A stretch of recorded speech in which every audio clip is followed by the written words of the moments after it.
everybody, and welcome to this tutorial. Will be the final one in the series of SSL strip, so let's wrap it up. Anyway, I'm going to ARP spoof basically twice. I will convince the router that I am Windows 8.1 machine, and I will also convince the Windows 8.1 machine that I am the router as well. Now, this is the case that I have a virtual machine here, but it doesn't really matter. It would work just the same with pretty much any other device that is connected to this particular wireless network. The procedure is exactly the same. There are literally no differences of whatsoever. Anyway, this is the default gateway, meaning that is my router, and this is the IP address of my Windows machine. I know what it is now, but I've showed you. You can use nmap to see the live hosts on the network, and you can use -o argument to perform operating system detection, and you can see which sort of devices are on the network. Anyway, let's go ahead and issue this command. And later on, I have one more thing to show you with IPtables. I've been struggling around with that, didn't want to work for a while for some strange reason, but then I really figured out what it was. Let me just see, what did I actually type in here? There is a command that you need to run. You need to open up a port manually in the IPtables, and that would be port 8080. Okay, so router is first here. Excellent. And Windows 8.1 machine is first here. Excellent. So now I am effectively ARP spoofing, performing the ARP spoofing action. I need to do it twice. And I guarantee you it's going to be effective this way. But here's what I wanted to show you. Here's what I've been struggling with. The thing that I've been having problems with. The port on my machine from which I'm performing the attack, port 8080, was not open. It was not, even though an application was listening, it was not permitted by the IPtables to receive any sort of traffic on it. And that presented a pretty big problem, because now my ARP poisoning effectively DOSed a wireless network. By poisoning the ARP, I have effectively rendered the host that I am messing around with, not the host, the victim machine that I'm messing around with, connectionless. It could no longer function properly. It could no longer interact with that Wi-Fi in a proper way, and it no longer had an exit point onto the internet. So what I did was manually correct the problem. I typed in IPtables -I for insert in the chain input.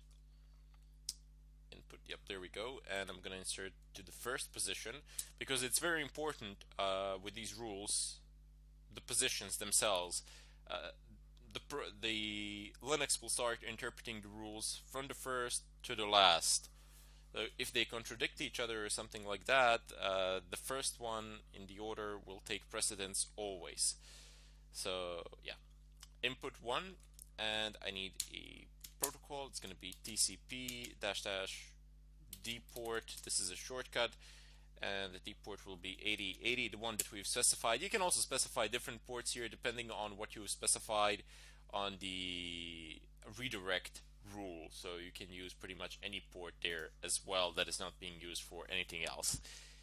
Anyway, let's just go ahead and type in D port there, -J space accept.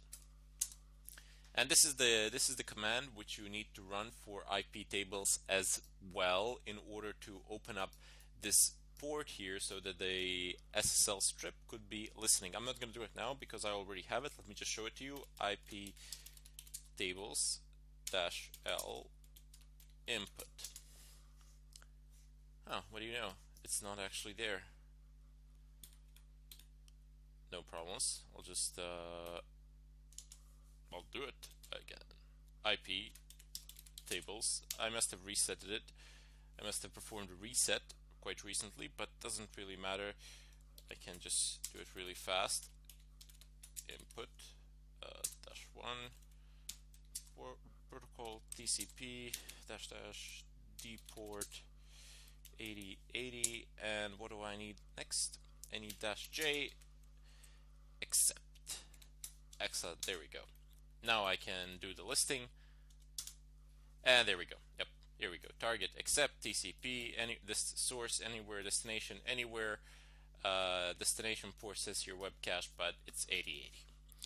Anyway, let's just go ahead and clear the screen. Now I need to type in SSL strip dash L, lowercase l, space port 8080.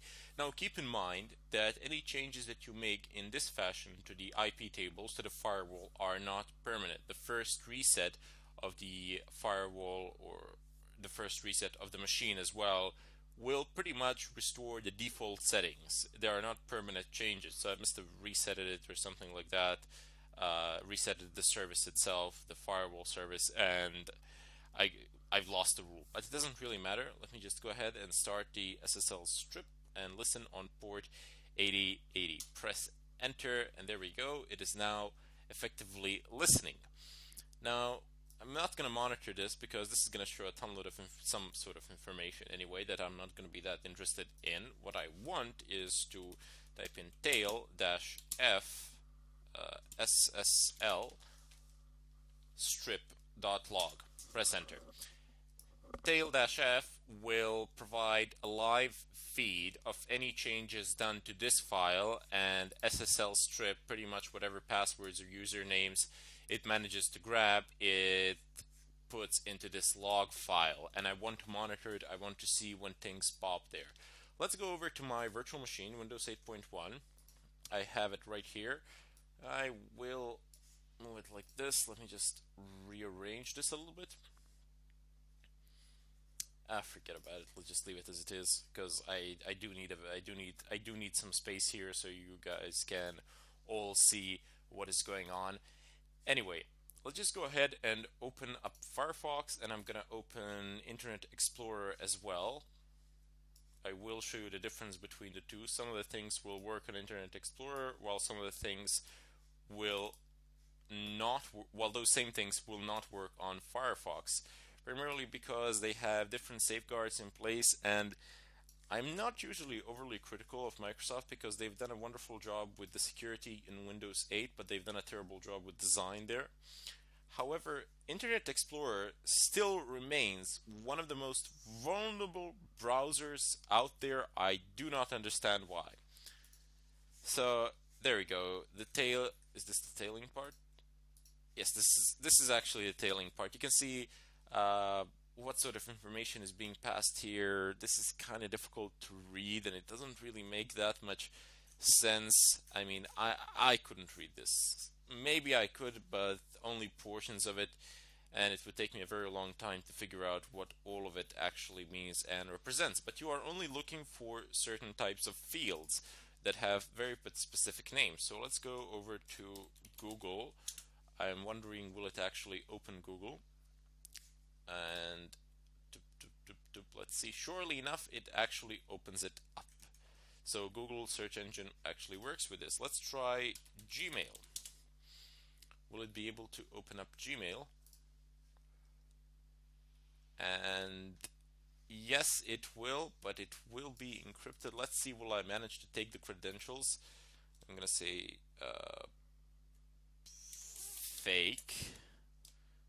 fake sign in.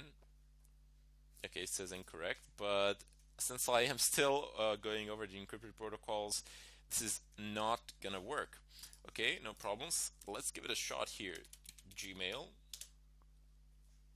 And let's see if this is gonna work on Internet Explorer. Yes, it will, because immediately here you see the letters are a bit small in the browser, but let me just go back to the beginning. Immediately here you see that it's HTTP protocol, and let's see if this is gonna catch it. So fake sign in, and there we go. It actually did catch it. So it says, let me just expand this a little bit. YouTube and email. Okay, so the username is actually email, which is correct. So email equals fake, you see it here, and password equals fake. So surprisingly enough, it doesn't work over Firefox, and usually if it doesn't work with Firefox, it's not going to work with Chrome, but there is always a chance, a slight chance, that with Explorer, it does work. And let me tell you this, 30% of the world's population still uses Internet Explorer. Out of that 30%, a good amount of them does not perform regular updates. And even better, the vast majority of that 30% are actually people in the corporate world, in the companies where you have a computer from the company and you are forced to use certain programs, certain browsers, and operate under certain settings. And those are usually the kind of targets that pen testers go for when they get the permission to do something of a kind, which is fantastic, primarily because they are using Internet Explorer as it is extremely vulnerable. So let's just try a few more pages and see how this works out. Let's see if we can get to Facebook. Okay, I'm gonna try Facebook on Explorer, and I'm gonna try Facebook on Firefox. So Facebook. I didn't install the Chrome here because pretty much the same rules apply with Firefox. They're state-of-the-art browsers. And you see, it doesn't work with Facebook. I mean, I am not even going to try because I might as well try since I'm here. It's still HTTPS, but down here with the Explorer, it's HTTP, and you'll be able to take it. So let's try. Let's give it a shot. Why not? Facebook.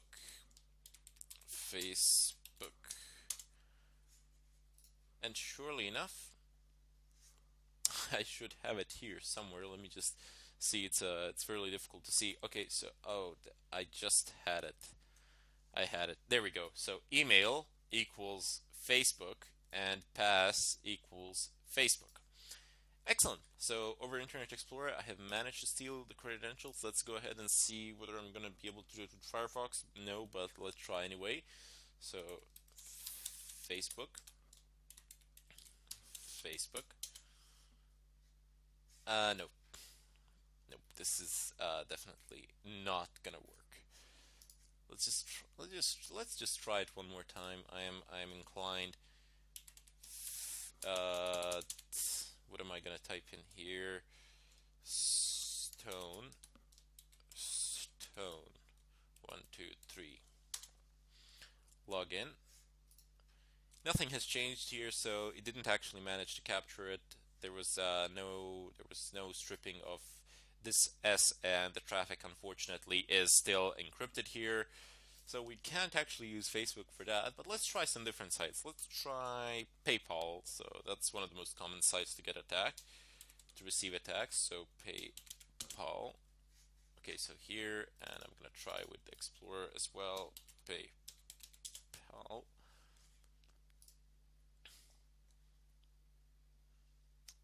What? No, I don't want Bing. I want PayPal. Amazing. Amazing. Why are you doing this to me? PayPal. Nobody uses Bing. I do not wish to use it. Come on. PayPal. Will it open? Well, what do you know? It actually does, and it's running under HTTP protocol, which means username and password is in clear text. Which is fantastic, and I do believe that I have this version of Windows updated to the max. Do I? Yep, there are no notifications regarding updates, so it is updated to the final version, along with the Internet Explorer.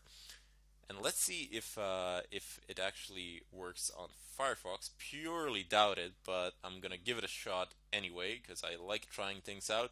No, it doesn't actually. There's an S there, and this will not work. So I'm not. Well, I might as well. I always say that I'm not, but I'm just always curious and inquisitive, and I just have to give it a shot. So let's try Firefox, PayPal, and PayPal. Will it give me anything? No, it will not. Let's see Explorer, PayPal.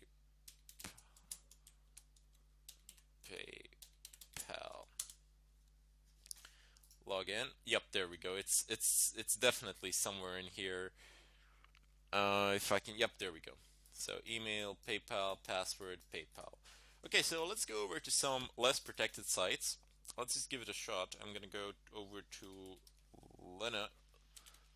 linux.org. Wait, not linux.org. Give me. Oh, come on. Linux questions.org. This is a fantastic website to get pretty much any answers out there. And let's just do the same here. So Linux questions.org. Let's go over to the official site, and no, this is in clear text anyway.